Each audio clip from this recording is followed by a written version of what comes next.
Off there, to the right, somewhere, is a large island, said Whitney. It's rather a mystery. What island is it? Rainford asked. The old charts call it Ship Trap Island, Whitney replied. A suggestive name, isn't it? Sailors have a curious dread of the place. I don't know why, some superstition. Can't see it, remarked Rainford, trying to peer through the dank tropical night that was palpable as it pressed its thick warm blackness in upon the yacht. You've got good eyes, said Whitney with a laugh, and I've seen you pick off a moose moving in the brownfall bush at 400 yards. But even you can't see 4 miles or so through a moonless Caribbean night. Nor 4 yards, admitted Rainford. It's like moist black velvet. It will be light enough in Rio, promised Whitney. We should make it in a few days. I hope the Jaguar guns have come from birdies. We should have some good hunting up the Amazon. Great sport. Hunting. The best sport in the world, agreed Rainford. For the hunter, amended Whitney, not for the Jaguar. Don't talk rot, Whitney, said Rainford. You're a big game hunter, not a philosopher. Who cares how a Jaguar feels? Perhaps the Jaguar does, observed Whitney. Bah, they've no understanding. Even so, I rather think they understand one thing. Fear. The fear of pain and the fear of death.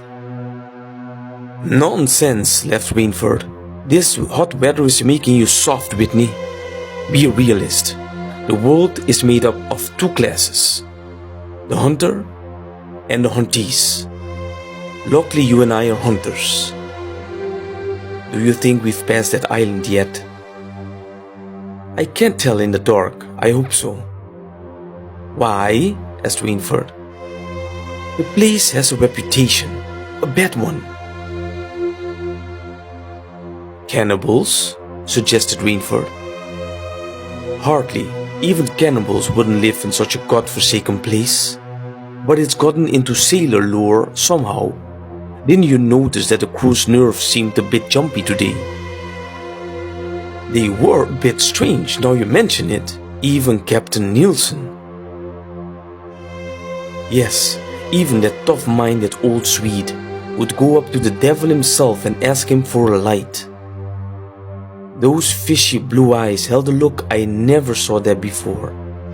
All I could get out of him was, "This place has an evil among seafaring men, sir."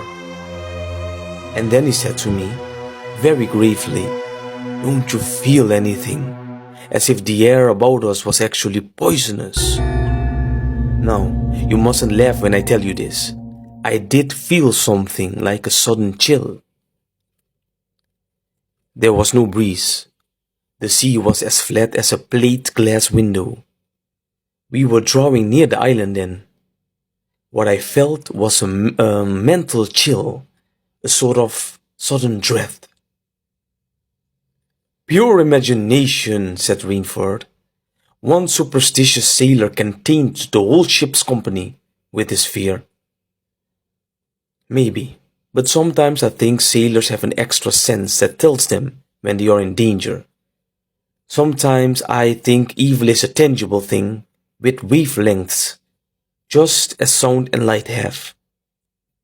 An evil place can, so to speak, broadcast vibrations of evil. Anyhow, I'm glad we're getting out of this zone. Well, I think I'll tune in now, Rainford.